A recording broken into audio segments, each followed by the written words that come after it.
Hello again, and welcome to this interview in the series that is all about empowering a league of extraordinary mums on how to get more energy, that body we love, and get back that zest for life that we all crave, using the power of food as a first step. So obviously we're going to talk about more and more, and today's guest is perfect for this subject.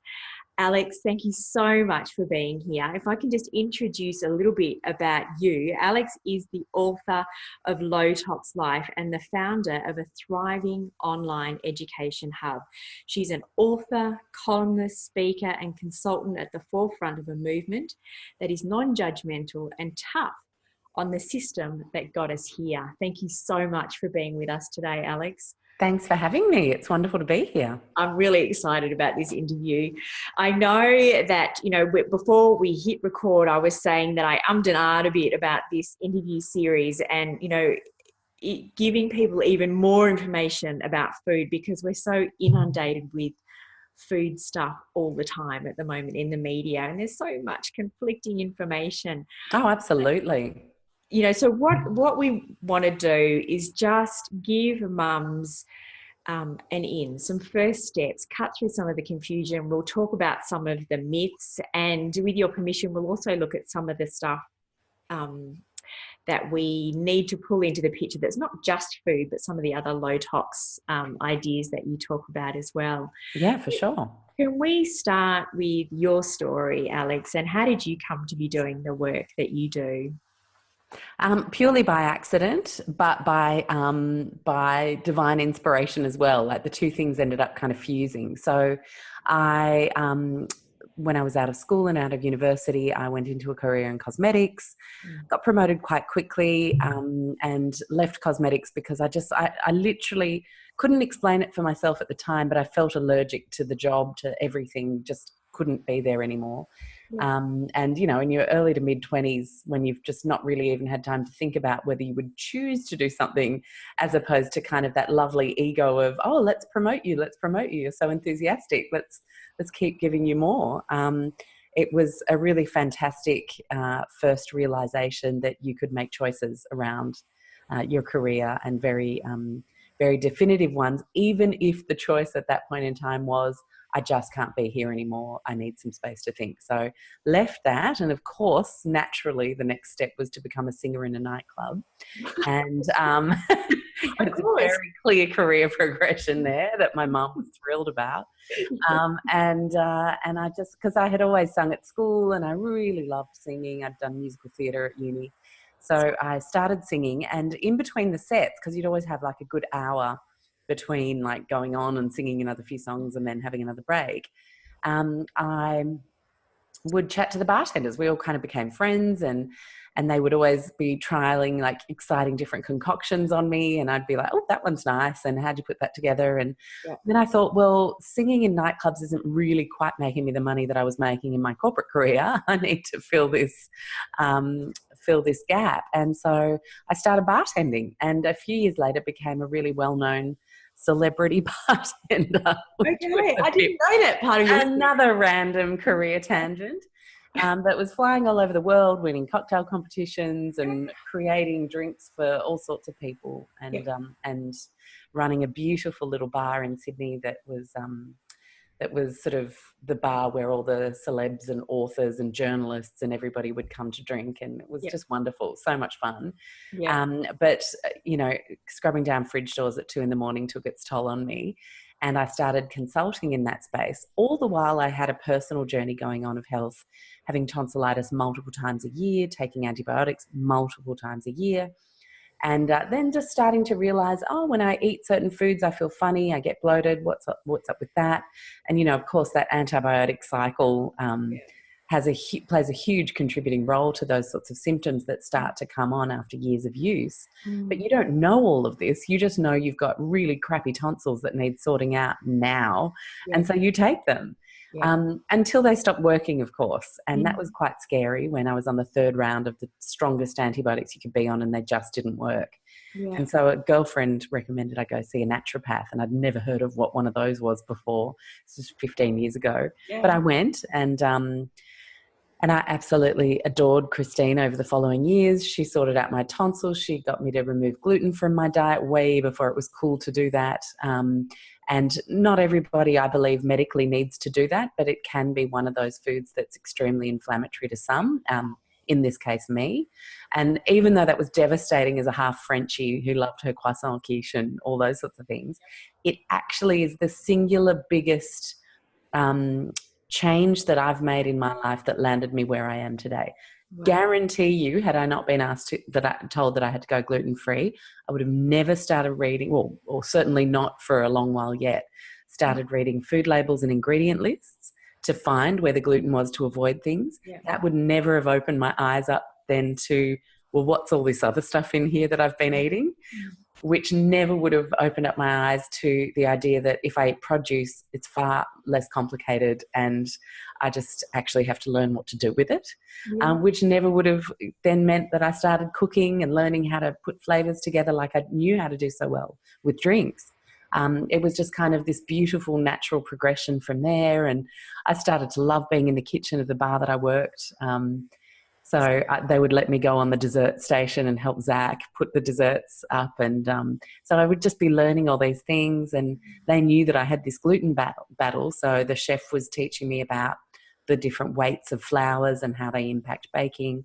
So I started to take that knowledge and learn how to create my own gluten-free recipes for all the things that I loved in non-gluten-free land. Yeah. And it really just got me cooking and made me realize how few of my friends knew how to cook. I was like, what? You know, I became the go-to for, like, if we needed snacks, if we were having dinner, let's go to Alex's, we'll bring something because she knows how to cook. And to this day, I know that most of my friends are terrified to cook other than following a very strict recipe. Yeah. And I think that's really sad that we don't have a beautiful relationship with produce, because the way it is now, we're so reliant on packaged products and not enough on produce. And for me, that's, you know, forget what type of diet you subscribe to. The real food diet, where we move from products over to produce, is the most important one.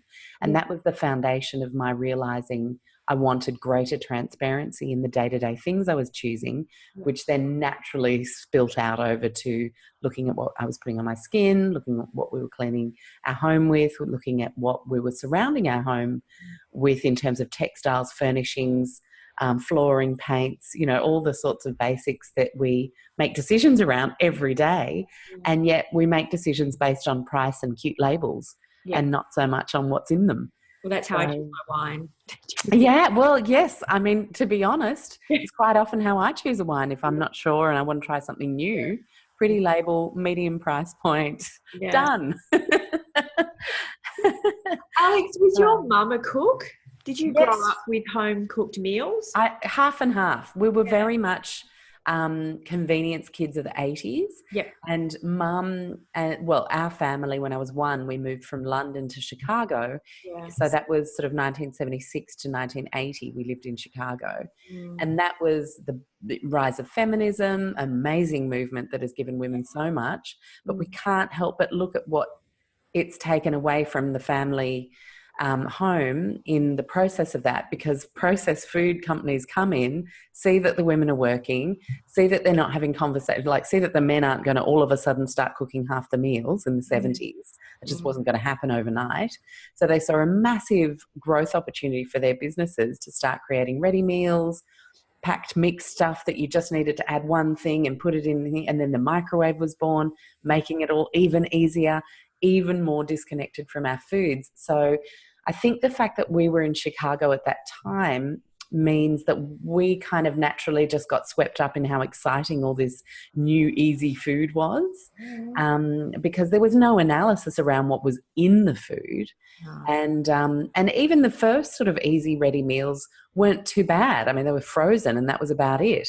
The food additives were really starting to go into hyperdrive in the 80s. And in the late 80s with the birth of genetically modified foods and all those sorts of scary things. Yes. So we were also the generation that has grown up with that wonderful food pyramid. Yes, exactly. That's right. Late 70s, and so that's what we've all grown up on. And now it's only now that we're understanding how it's actually been so detrimental. That's right. And if you look at the nutritionist who was originally on the what was her name? Something Light, Denise Light. I'll give it to you if you want to pop a little note underneath for the listeners. But she she had made a recommendation of 9 to 11 serves of vegetables in the original kind of tabling, and then there were some backdoor deals done with meat, dairy, grain industries to change that. And she said that it was going to be, she warned that it was going to be the single biggest contributing factor to obesity that we could possibly be making. And they went ahead and did it anyway. It was criminal. It was actually criminal, I believe. Yeah. And while there's absolutely nothing, I would never demonize wonderful meat raised on an ethical farm, beautiful dairy where the bobby calves aren't being killed, and organic pasture, great pasture raised, organic free range eggs. It's not that, and beautiful sourdough, it's not that any of these foods are evil. Absolutely not. I don't believe. It's just that that vegetables are king. Like, where are the phytonutrients, the phytochemicals, the polyphenols, all the things that we need? We talk about macros and vitamins. We're obsessed, but we don't talk about all these other things that plant foods give us that nothing else can, and we really, really need them. So, back to the kind of, did your mum cook? Yep. She did. We were French Mauritian on mum's side, so always had lovely curries and beautiful French foods, but we also loved our macas, our frozen potato gems, our char grilled Charlies on a Friday night, and which sometimes became Monday night, which also became Wednesday night sometimes. Because mum was president of the P&C, so sometimes it was busy and we just had to pick up takeaway. And takeaway seemed like food that you kind of cooked yourself, except more delicious. We didn't know that there was MSG in it and hydrogenated oils and all that kind of stuff. You learn that later. Yeah. Yeah. Well, how do we take that, having grown up with this idea, and certainly, there's a few myths that we're endlessly trying to bust through because we've spent so many years wholeheartedly living the high carb lifestyle and this sort of, this convenience food lifestyle. How do we take it back and just start to make some easy shifts? Maybe it's, what are your sort of first suggestions, Alexx? My first suggestions are to just make a little list of what your average meal looks like. And at the moment, if it looks like a bowl of cereal at brekkie, and then if it looks like a sandwich at lunch, and then if it looks like pasta with a bit of sauce and maybe some veg for dinner, like a salad or something, then look at the food pyramid you've made for yourselves in that mix. So put those,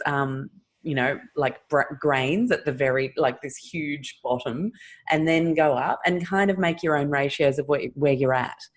And as I said, it's not that grains are evil. It's just that, for me, what eating a heavy grain-based diet does, especially when we have to call into question the way a lot of our grain crops are grown these days, and especially with the way a lot of synthetic vitamins are added to packaged grain-based products like folic acid, which don't do so well for so many of us who have the MTHFR variant in our genetics.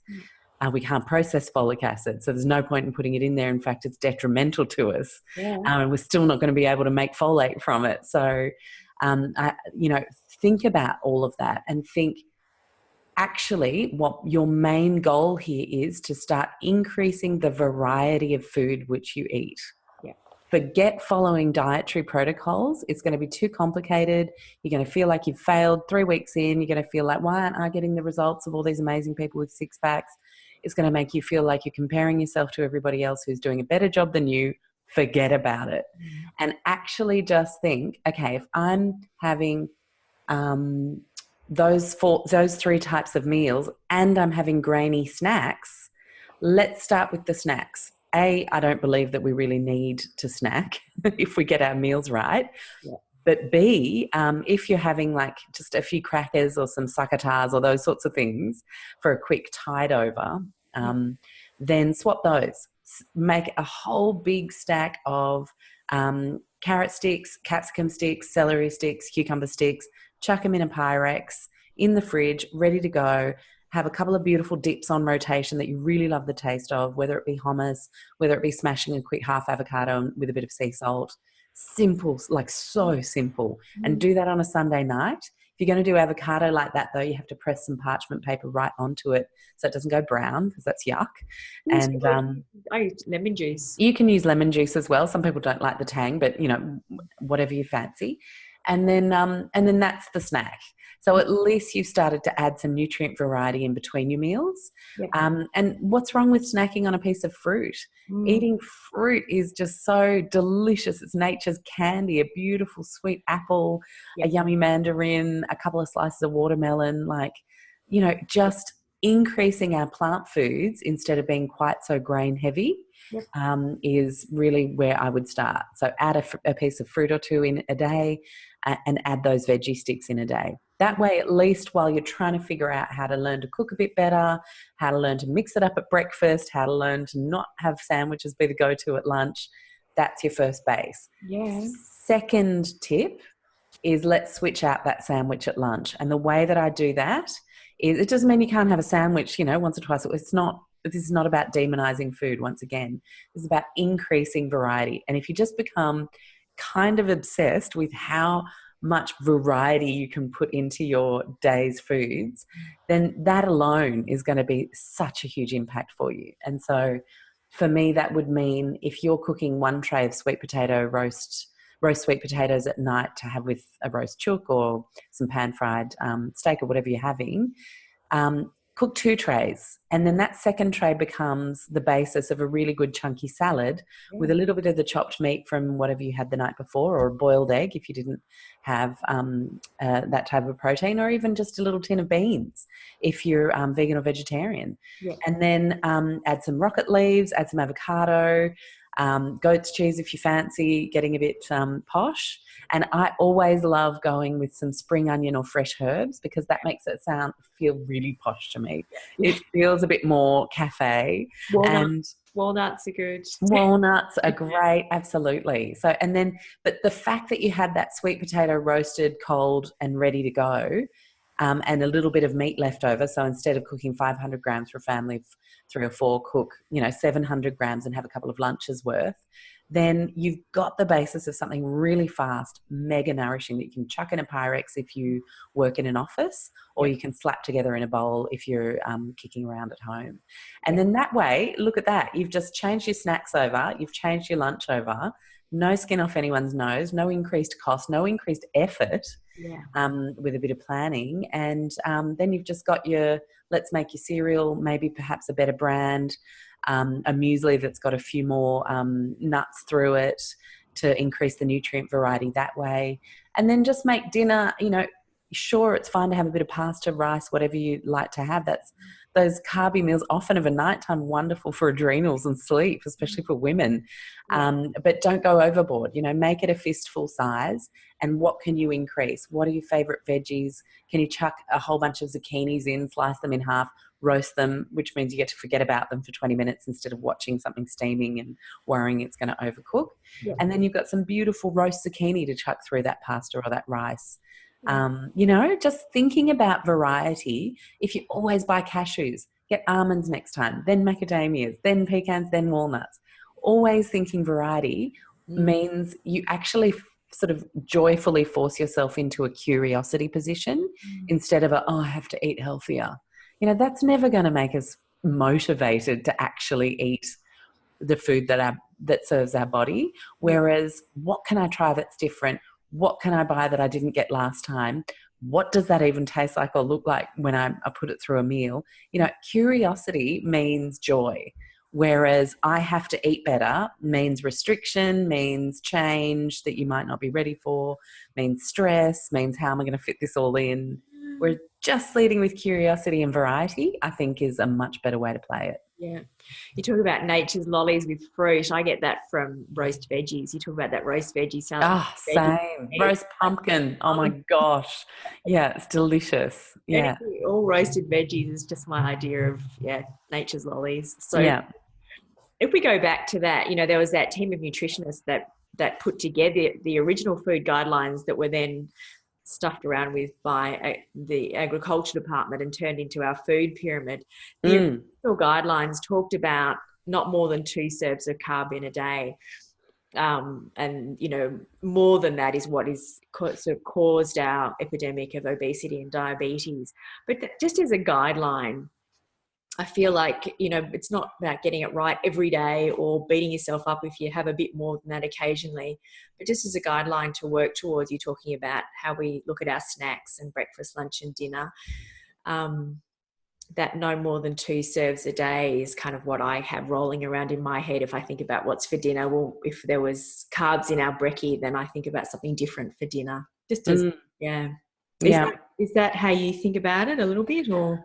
I tend not to overthink it too much. Yeah. I tend to think about what can I replace with greens at every opportunity. Yeah. So like at breakfast, you might normally have 2 pieces of toast, Vegemite and butter, for example, like the average Australian.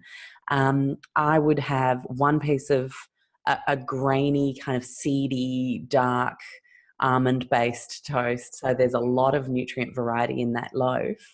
And then I would have 1 or 2 scrambled eggs on top of that. And then I'd have some sauteed rocket. Yep. So, halve the grains, double your veg. And that's pretty much, rather than, I'm not a nutritionist. I haven't done a PhD in nutritional science. And so rather than kind of try to state what I believe is right, when science is so conflicting in this area, and it feels like some cultures tend to thrive on higher starch in their foods, others not so much. So there's genetics at play, and I've done my genetics, and while high fat is all the rage at the moment, for my genetics it's not really appropriate. So it's so bio-individual. But if we come back to that idea of variety and thinking, well, 2 pieces of toast doesn't leave me much room for veg in this meal because I'll get full from those. If I take one of those pieces of toast away and saute some zucchini or baby spinach, I saute rocket, I love rocket, with a little bit of butter and sea salt, then you've increased your nutrient variety of that meal so dramatically. You've increased all those beautiful phytochemicals that you get from dark leafy greens and all the other goodness that comes, bile production, so many benefits to dark leafy greens. And you've cut down the carbs, but it wasn't a focus about cutting down on the carbs. It was actually a focus on increasing nutrient variety. Do you know what I mean? I just feel like psychologically, women tend to respond. I know I do. And it means lasting change. If we respond well to something, then it means we're actually going to be able to go through with it. So the follow on from that, in my mind, is looking at cravings. When we look at, but I'm actually just really craving. How do we address that? If we're so used to eating lots and lots of carbs in our day, say, and we just feel like we're craving it. Is there a way that you deal with that more easily? So look, I'm a huge fan of seeing a nutritionist or a naturopath one-on-one. Even if you're just really open with you say, look, I don't want this to become a monthly thing, that's not in my budget, I just want some help setting up some guidelines for myself, and to just ask you about the cravings I've been having, because often those cravings might be nutrient deficiencies, and they could also be bacterial imbalances in your microbiome. So our bacteria are very, very loud. They're very good at telling us what they want. And remember, we're only 10% human, 90% bacteria. And so if you look at the cells, and so it stands to reason that our population in our gut, if there's something overgrown in there like candida, you could just crave sweet, starchy things. You can just and you can be overridden by those cravings. And if you feel like you're overridden by your cravings and you can't just go for a walk around the block to silence them, or have a few carrot sticks instead to silence them, if that's not working, I truly believe you should see someone one-on-one, because there's probably something deeper at play there. And it usually is quite an easy fix. Okay. So if we just recap on what we just talked about, it's variety and real food. Yeah, absolutely. What fascinates me, Edwina, is when We put the Real Food Rockstars e-course up that we have, and we have 6 courses. But this one, I think it was about early 2015 we started it. Yeah. The first group came through because it used to be run as a live course, and day 3 hit. And everyone was like, where are the meal plans? Where are the shopping lists? When are we going to be told exactly what we need to eat? Okay. And I was like, no, that's not what's going to happen here. You need to listen to your bodies, and let's really have a think about how drastically wrong it might be that we would believe the answer to our health is outside our own bodies. Like, how quiet the conversation we have with ourselves is, not even a whisper that we can hear right now for so many of us out there. We're going so fast. We've got so much to do. We can't even take the time to think about, sit back after a meal and go, how did that make me feel? You know, if you feel jacked up, high, almost a bit drunk, you've probably got a candida problem and you ate too much starch. Yeah. If you feel lethargic, and really heavy, you've probably got a bile production issue and you're not able to get through the fats that you're trying on your whiz-bang new keto diet. Yeah. You know, if you feel really energized and quite happy to just stand up and get on with the rest of the day, then that's a pretty awesome indicator that you've hooked into some food that really works for you. Yeah. And in terms of figuring out what our best macro and micro balances are and what we really, really need, often just listening to ourselves. Funny story, I've just been coming through mold illness and still recovering. It's going to be quite a long journey, and I got very, very sick. Resistant weight loss, all sorts of neurological, heart issues. It was a very, very scary time. But if I look back in retrospect at my food choices and the things I started to crave, like obsessively crave, when we moved into the apartment that it turns out had water damage, it was all of the bitter leafy greens. Like I just couldn't get enough of rocket, couldn't get enough of dandelion greens, couldn't get enough of all those sorts of quite bitter. Coriander, I became obsessed with coriander. I became obsessed with quite savoury, quite sour, quite bitter green juices. Didn't want anything sweet in there. And my body knew that mold grows on sweet things, so it didn't want anything sweet. And it knew that if you really look after your bile production, you give your bile a chance to flush out the microtoxins and get them through the liver and get them out of your body. I mean, how crazy is that? I wasn't having a conscious conversation with myself, but you can bet that I have a far more conscious conversation with myself now. Like, well, that's weird. Fennel, like every day for 3 weeks. What's up with that? And then you do a bit of research and you find some really interesting stuff. I think most important is to switch from products to produce. Because we can all crave Pringles. Once you pop, you can't stop. It's actually the MSG talking. It's not us having a natural craving. Once you're in produce land, then you can start to have some really exciting dialogue with your body and go, oh, wow, no, didn't like that one at all, or that doesn't really work. And checking in with a nutritionist or naturopath every couple of years to say, really strange, starting to get all these issues around FODMAP sort of foods. And, that doesn't necessarily mean you need to cut them out for the rest of your life. Often it means there's something bigger at play that you need to work on to be able to reintroduce some of those foods. So I'm fascinated by how little we have traditionally listened to our own bodies in this 70s, 80s, 90s, noughties era, because we were just so busy chasing marketing ads and dietary protocols that we saw on TV shows and celebrity trainers telling us we had to ditch all of this and, eat only bacon. I could go on and on and on. We have to remember that that's all to make cash. If you productize a way of eating, you're then able to sell products. Whether that's a program, whether that's a shake, whether that's, whatever. And I think we just need to start being really smart instead of just going on the hype waves. Give ourselves some time to analyze and really not only analyze the exterior information that we're we're coming across, but also the interior information if we choose to explore one of those protocols.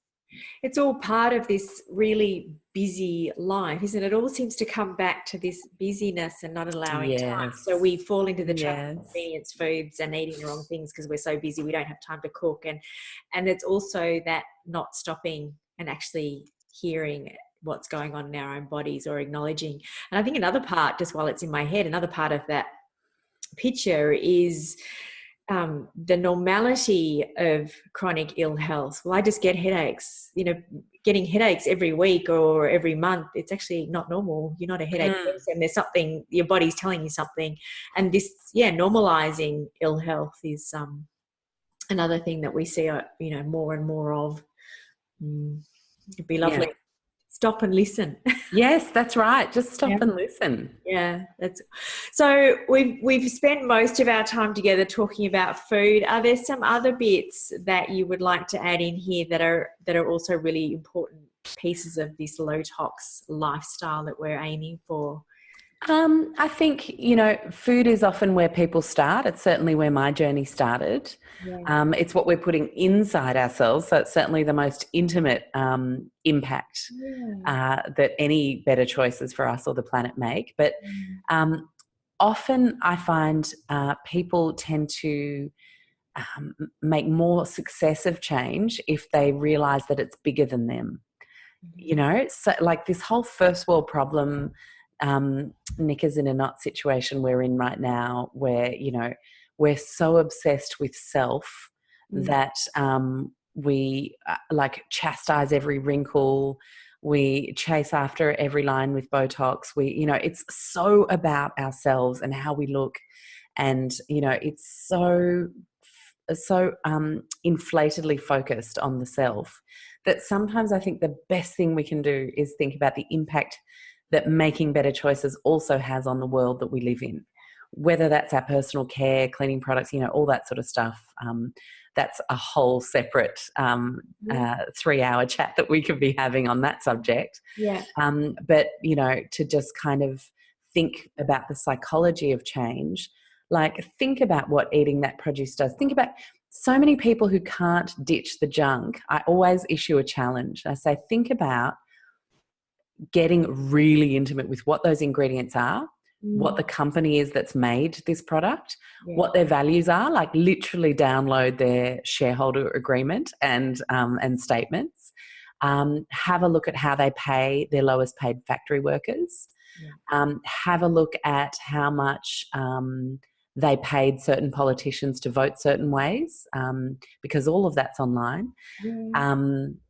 And then once you've done gotten right down and dirty with that cherry ripe or packet of Pringles, think about your own values and think about what your mum and dad taught you, or what, if you didn't maybe have great role modelling at home, what you decided to bring into your own psyche to lead a better life and to teach your own kids. And often that's kindness, no lying, do good for others, think about how you can help, make sure you get some me time, like some really lovely little values that we collect for ourselves that we know we kind of need for ourselves to feel good and to feel like we're doing good in our lives.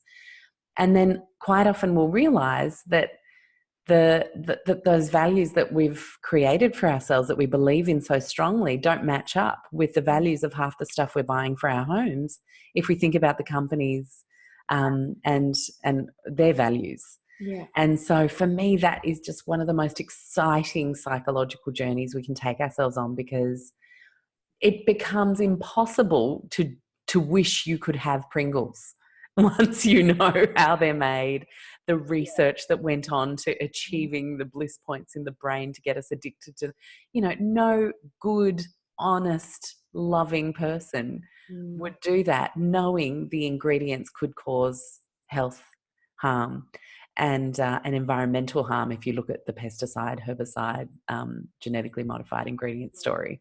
So I reckon, it's not talked about often, but it's something I like to bring up because it's often a little little stone unturned for people who are like, I just want to stop wanting those things. I just want to be able to ditch the junk and feel good about it and feel like I'm not attracted to it anymore. And sometimes that deeper psychological work does this match with my value system. Yeah. If I research how this is made, where it's from, and am I okay with the answer to both those questions, sometimes that's the thing that makes people go, as if I would ever touch one of those things again. I just think that's absolutely golden. Yeah, well, it's powerful, right? It's Yeah, really powerful. it is. And we're going so fast that we often just don't even know that we can do that work. I had no idea what was in Pringles or any of those. I mean, enter any junk food here, you know, or like buying your cereal and then you realize it's made by Nestle, and then you realize, you know, that Nestle does a few dodgy things around the world. And, you know, like you think, oh, I'm not going to buy cereal. I'm not going to fund the other horrible things they're doing. No way. My cereal funds that. And so, and that can be really exciting for people. And then it makes you realize you're part of a big, beautiful world where you can literally shape that world from your shopping basket. And then you're even more motivated to back the little farmer who's at the farmer's market and say, I buy my food from Joe, and when I make my stir fry that night, I think of Joe and his family, and then I'm helping his kids be able to afford textbooks, a formal outfit, and a family vacation once a year. You know, that's the kind of cool stuff about supporting the little guy, supporting produce. You know, it's beautiful. It actually starts to feel beautiful instead of, I've got to eat carrot sticks. You know, that's like, it's like those marketers want us to feel that way about beautiful, wholesome produce. And let's just be smarter than them. I'm issuing a challenge. You've actually just given me a tool that is going to be really useful, because I try not to do the whole good and bad thing with food. I've got 4 children, and my older ones now are working, doing babysitting jobs, and their first port of call is always to go and buy junk food. And I'm just thinking that a conversation around, you know, what that money is actually supporting might be a far more powerful conversation. Absolutely. And think about our teenagers. They're often very socially aware. They're often doing environmental projects at school. They're often really up with human rights. And you know, if they care about those things, then you can say, well, did you know that that chocolate company actually has child slavery in their production cycle? And like, should we find a chocolate together that maybe there's a company that is doing the right thing by people and planet? That we can still have chocolate. It's not about not having chocolate. And you can tell them I eat chocolate every single day of my life. But it's about, you know, finding brands that we can support that makes us feel really good about that little treat that we have, ditch some of the junk that's in some of the more mainstream stuff at the same time, and also support a better world. Like, that's super powerful for our teens, I think. Chocolate's also really, really easy to make. Oh, yeah. Oh, I know, right? It takes 3 minutes. Yep. In the freezer, 15 minutes later, you've got a delicious treat. Yeah, you can add whatever you like to it, nuts and whatever. Yeah. And actually, to illustrate this point beautifully, I know we've probably got to finish up soon, but it was my son's birthday recently. It was his 9th birthday. And that's kind of like where they're all socially starting to realise that certain kids have the healthy lunchbox and all, you know, all that stuff's happening. And I see it as a real opportunity to build resilience. Like, it's okay, so what are you going to say next time Thomas says your recess looks like sick up? So, you know, like, actually, let's actually deal with this and shut that freaking Thomas down, you know, instead of feeling like you need to start eating brainwaves just to fall in line. Like, that's not how bravery and leadership is built. And so I relish those conversations and opportunities to build resilience.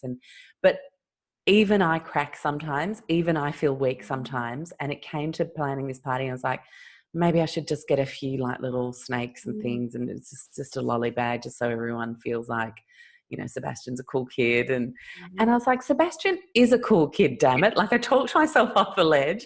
I thought, I'm going to make the Cocoa Caramel Chews from my book, Yep. And we're going to wrap them up like I did in the photo shoot. It looks really gorgeous in little parchment paper.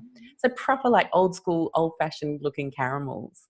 And I put them in a big jar. And as the kids left, they got to reach in and grab a handful. And so I was saying stuff like, make sure you grab a couple of extra ones for recess tomorrow. And, you know, we made it fun. And then I heard Seb saying to a whole crew of kids who were all eating my cocoa caramel chews, my mum doesn't need to buy lollies, she invents them. And everyone was like, this is so cool. And I've had mums ask for the recipe and, awesome. You know, so like I think that social piece is sometimes the hardest piece, and it comes up in every book talk I've done across the whole country. How do I do this and have my kids feel good about it, have my husband feel good about us making these changes, not feel like the social leper when we go to parties, all those sorts of questions, that they're really valid, and we want to make sure that we feel proud and able to make the decisions we want to make around food, but we also want to not feel socially ostracized. And I think two things here. One, use it as a resilience building moment, just as the couple of little examples I've shared there around custard with blueberries that apparently looked like sick up, and homemade custard, mind you. I bet not everyone else is getting that. And then the lolly situation, but also to sometimes go with the flow. The average healthy kid who's got a well-functioning liver and kidney system, who doesn't have autism, ADHD, sensory processing disorder, Asperger's, medical diagnoses that often do mean that if you eat one single red snake, it's enough to send you off the rails for a day. I'm not talking about those situations. And yes, we have to be a lot more careful in those situations as parents. But if you've got a kid who's otherwise healthy, to not freak out if they experiment and try. You know, your bookends of your days, the breakfast and dinner that you provide for them, let's focus there where we have the control. But let's not freak out if they choose a meat pie at the canteen on a Friday when they get to bring their own lunch money. It's not going to break the bank if you're doing all these other beautiful things to support them and yourself, for that matter. You know, I say in my book, if you love a good cup of tea, even though we've just talked about how UHT, long life carton milk, is basically dead, useless food, a burden to an overburdened dairy industry as it is, that can't function in a healthy way because of how much dairy we want from them. But if you're at the school morning tea and someone says splash of milk and you happen to glance and see it's a UHT bottle, don't freak out. You know, we do what we do most of the time so we can go with the flow some of the time. And if I can leave everybody with that as a bit of a mantra of acceptance of oneself when things aren't quite perfect, you know, then please take that and run with it. That's perfect. I've done the gamut of that. You know, I've got 4 children. My oldest is 19 now. And when he was born, I'd just finished studying naturopathy, and I robbed him of a few joyous birthday party experiences. I know. But I think it's a passion, isn't it? You become so passionately upset that the food system is the way it is, and that this shit, excuse my language, got into these products in the first place. It is so horrible.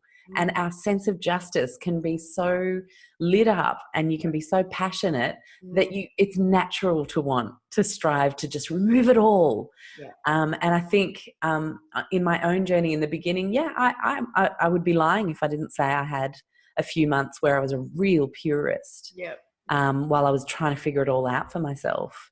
But I think, you know, when I started an education business, I never wanted someone to feel inadequate on my watch. I never wanted someone to feel guilty for one little misstep. I mean, it's not even a misstep, it's just life, right? And I think, you know, now this is why I have, it's not an everything in moderation, because I really don't think there's a place for things like genetically modified food and MSG in foods. And, you know, there are some universal evils that I will always champion against.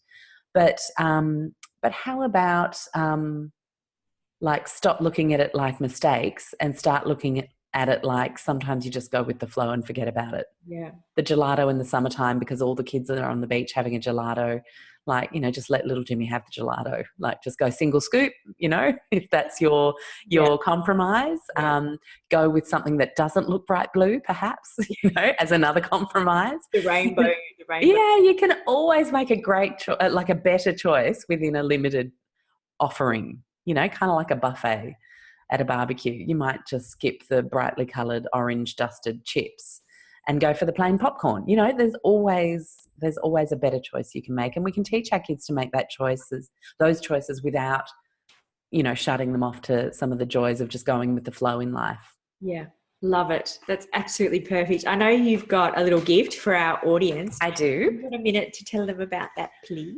Yes. So funny we've been talking about celebrations, isn't it? That was not planned at all. We've kind of just spoken organically. But the book that I would love to offer everybody is a downloadable book. It's 130 pages, so it's quite a good little chunky book. And I created it to help people with their low tox entertaining endeavours. And this is for everything from the food to the drinks you serve to the way we can reduce waste in entertaining, especially party picnic situations. There's so much waste in those arenas. Cute little things like using your Who Gives a Crap toilet paper wrappers to make Christmas bonbons or party bonbons, like all sorts of fun things in there. So the food section is divided into feasts. We've got a vegetarian feast and a couple of omnivorous ones, a couple of like knock it out of the park desserts to share with friends that require a little bit of effort. But, you know, sometimes when you want to put a showstopper together, it's worth a couple of hours in the kitchen and doing something really special. Some gorgeous drinks from back in my bartending days. And, so, you know, it's just going to be really helpful for people who are scared of entertaining in a healthy way and making people feel like, oh, this is pretty boring spread, or, you know, I am half French. Deliciousness is never compromised. Beauty and the love of entertaining is never stops. And I think we just need to learn to entertain in a different way. So the Celebrate ebook helps people do that. Yeah, that sounds absolutely perfect. I've got to share, I've got my bar history as well. I actually worked in a bar it was a 24-hour nightclub. Oh, wow. Called Non-Stop Rock. And I actually danced on the bar there. I don't think many people know that story about me. So it's you had your very own Coyote Ugly past. I love it. So good. Thank you so much for your time, Alexx. It's just been just golden, just perfect. You're super welcome. Super welcome. Thank you. We can do this again and maybe add in some of those other low tox ideas in another interview. Be great. Yay. Yeah, absolutely. Terrific. Thanks so much. Bye for now. Bye.